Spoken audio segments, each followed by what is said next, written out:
100కు పైగా దీర్ఘకాలిక సమస్యలకు ఎటువంటి ఆపరేషన్ దుష్ప్రభావాలు లేకుండా హోమియోపతి చికిత్స.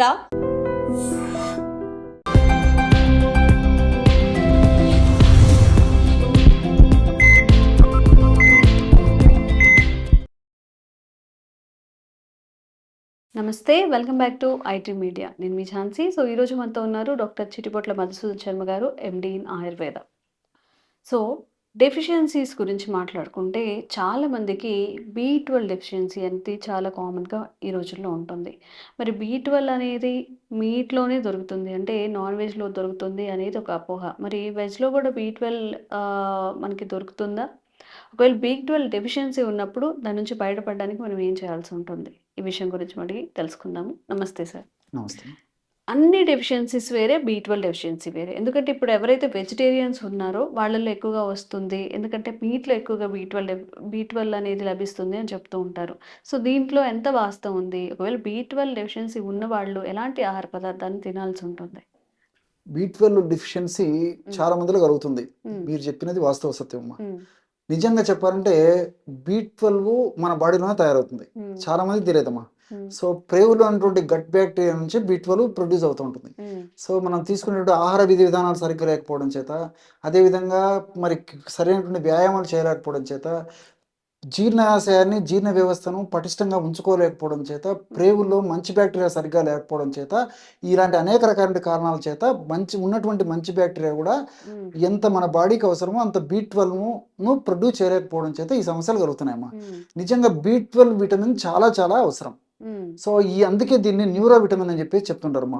తెలివితేటలకి, మేధాశక్తికి, బ్రెయిన్ సెల్స్ బాగా పనిచేసేందుకు, నరాల చైతన్యవంతంగా, నరాలు సమర్థవంతంగా పనిచేసేందుకు, హ్మ్. రక్తం ఉత్పత్తి అయ్యేందుకు, ఇలా ఒకటేమిటమ్మా అనేక రకాలైనటువంటి శరీరంలో జరిగేటువంటి అనేక కర్తవ్యాలకి హ్మ్. B12 చాలా చాలా అవసరం. ఓకే. అందుకే దీన్ని న్యూరో విటమిన్ అనేటువంటి పేరుతో పిలుస్తుంటారనమాట. హ్మ్. సో ఈ B12 లోపం ఉన్నప్పుడు మరి అనేక రకాల ఇబ్బందులు ఎదురవుతాయి. హ్మ్. అంటే కంటికి సంబంధించినటువంటి జబ్బులు వస్తుంటాయి, మెదడుకు సంబంధించినటువంటి జ్ఞాపక శక్తి తగ్గడము, మతిమరుపు, ఇలాంటి జబ్బులు వచ్చేటువంటి పరిస్థితి ఏర్పడుతుంది. హ్మ్. అదేవిధంగా ఇంతకుముందు చెప్పినట్టు కంటి చూపు సంబంధించి కళ్ళు చూపు మందగించడం ఇలాంటివి కలుగుతాయి. ముక్కు వాసన చూసేటువంటి శక్తి తగ్గిపోవడము, హ్మ్. నాలుక రుచి చూసేటువంటి శక్తి తగ్గిపోవడము, హ్మ్. అదేవిధంగా ఆహారంలో తినాలంటే ఆసక్తి లేకపోవడము, హ్మ్. తీసుకునేటువంటి ఆహారం జీర్ణం కాకపోయేటువంటి పరిస్థితి ఏర్పడము, హ్మ్. వాంతి వచ్చిండడము, చెవులకు సంబంధించినటువంటి సమస్యలు రావడము, హ్మ్. అదేవిధంగా నరాలకు సంబంధించినటువంటి సమస్యలు అంటే ఈ కాళ్ళ మంటలు, తర్వాత కాళ్ళు తిమ్మిర్లు ఉండడము, చేతుల మంటలు, చేతులు తిమ్మిర్లు ఉండడము, హ్మ్. తర్వాత నోట్లో పూత, హ్మ్. తరచుగా కొంతమంది నోట్లో గుల్లలు లేస్తుంటాయమ్మా. హ్మ్.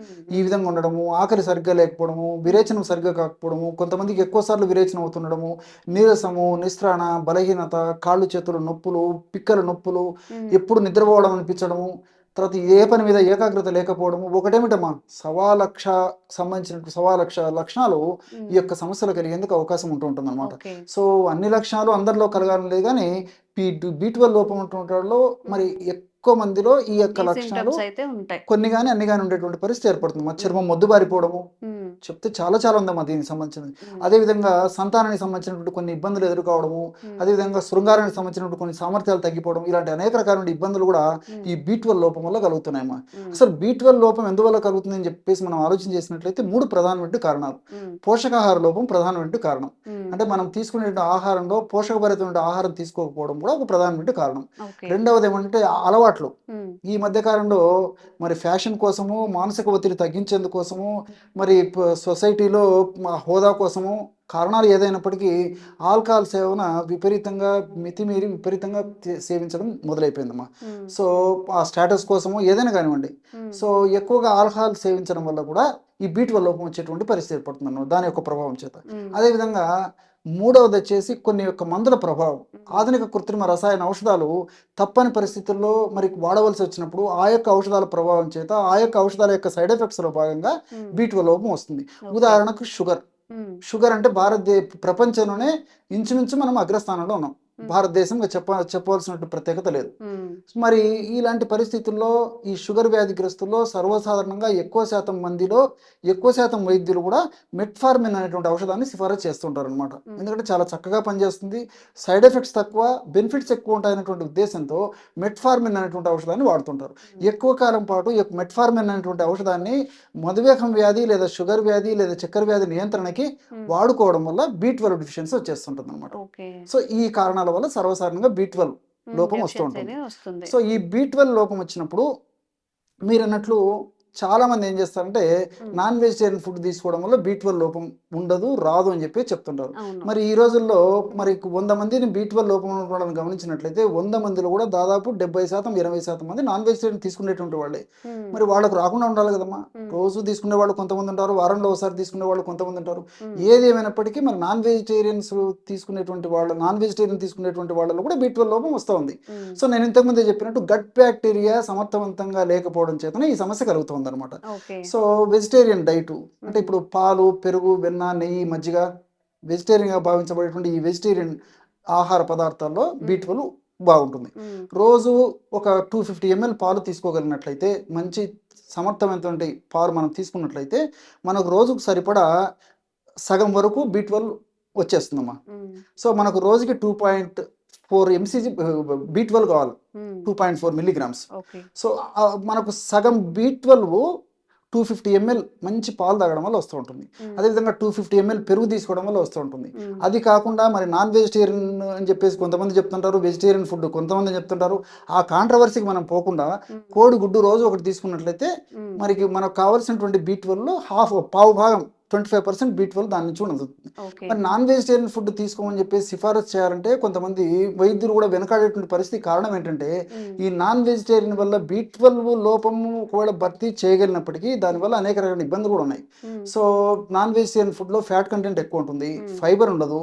సో దీనివల్ల కొలెస్ట్రాల్ సమస్యలు, గుండె జబ్బులు, రక్తనాళాలకు సంబంధించినటువంటి సమస్యలు, మరి వెయిట్ వచ్చేటువంటి పరిస్థితి, షుగర్ వచ్చేటువంటి పరిస్థితి, ఇలా రకరకాల ప్రాబ్లమ్స్ వస్తుంటాయి. కాబట్టి మరి వైద్యులు కూడా తప్పనిసరి పరిస్థితుల్లోనే కొద్దో గొప్ప నాన్ వెజిటేరియన్ ఫుడ్ తీసుకోమని చెప్తారు. దీనికి ప్రత్యామ్నాయంగా మరి టాబ్లెట్స్ కానీ లేకపోతే సిరప్స్ కానీ ఇంజెక్షన్స్ కానీ సూచిస్తుంటారమ్మా. సో కాబట్టి అంటే ఈ పద్ధతిలో మరి డ్రై నట్స్లో కొద్దో గొప్ప ఈ B12 ఉంటుంది. అదేవిధంగా కొన్ని రకాల నేను చెప్పినటువంటి పదార్థాల్లో పాలు, పెరుగు, వెన్న, నెయ్యి, మజ్జిగ ఇలాంటి వాటిలో B12 ఉంటుంది.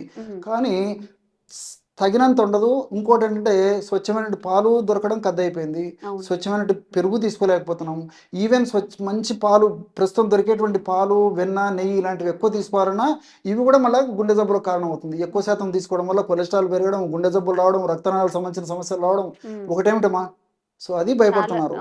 సో వీటన్నిటి నేపథ్యంలో మరి B12 ప్రకృతిలో దొరికేటువంటి పదార్థాలు, పుష్కలంగా B12 ఉండే పదార్థాల గురించి ఆలోచించినట్లయితే, మరి రీసెర్చ్ కూడా జరిగినటువంటి ప్రొడక్ట్ గురించి మనం ఆలోచించినట్లయితే ఈ B12 మామిడి జీడిలో బాగుందని చెప్పేసి రీసెర్చ్ లో బయటపడిందమ్మా.